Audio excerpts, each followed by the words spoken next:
তো রাতের একদম রান্নাবান্না শুরু করে দিয়েছি। ঘড়ির কাঁটা ঘুরছে আর আমার হাতটা মানে চালু, যত তাড়াতাড়ি হয়ে যায় তত তাড়াতাড়ি ভালো। কারণ আজকে রাতেরবেলা কি রান্না করছি চলো দেখি।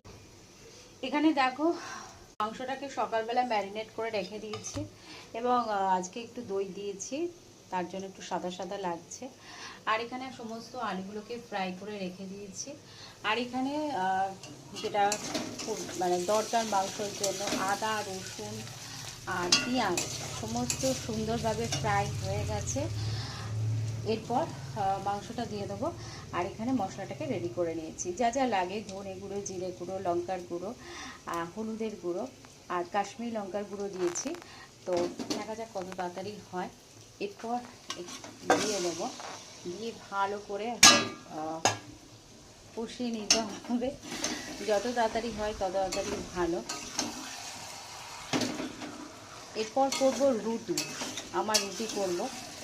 আর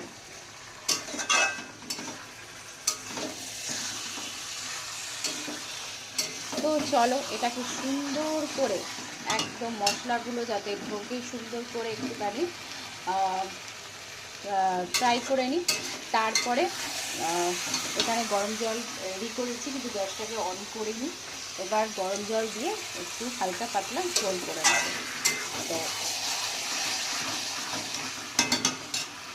তো দেরি করে রান্না করলে অসুবিধা নেই, কিন্তু আগামীকাল বড়মশাই আছে ছুটি। তো কিন্তু যত তাড়াতাড়ি রাত্রিবেলা রান্নাটা হয়ে যায় তত তাড়াতাড়ি মঙ্গল। আমি চেষ্টা করছি তাড়াতাড়ি করা। দেখা যাক কটার মধ্যে করে নিতে পারি। 10টার মধ্যে হয়ে গেলে খুব ভালো। এখন ঘড়ির কাঁটা বাজে 9:30। তো দেখি আধ ঘন্টার মধ্যে করতে পারি কিনা। এই যে এরকম তার চেহারা এসছে। এবার জলটাকে দেবো, একদম গরম জল রেডি করে রেখেছি।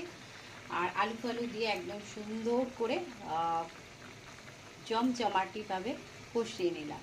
তো চলো আর কি এইটুকু ভিডিওটা ভালো লাগলে প্লিজ লাইক করো, কমেন্ট করো, শেয়ার করো আর সাবস্ক্রাইব করতে ভুলে না। চলো এখনকার মতন টাটা, কারণ এখন প্রচুর কাজ বাকি। রুটি হবে, গরম জলটা দিয়ে দিচ্ছি। এই যে গরম জলটা দিয়ে দিচ্ছি, যেহেতু একটু ঝোল তো লাগবেই, ভাতের সাথে খাওয়া হবে। আর আমি তো রুটি দিয়ে খাবো। তো চলো আর কি, টাটা।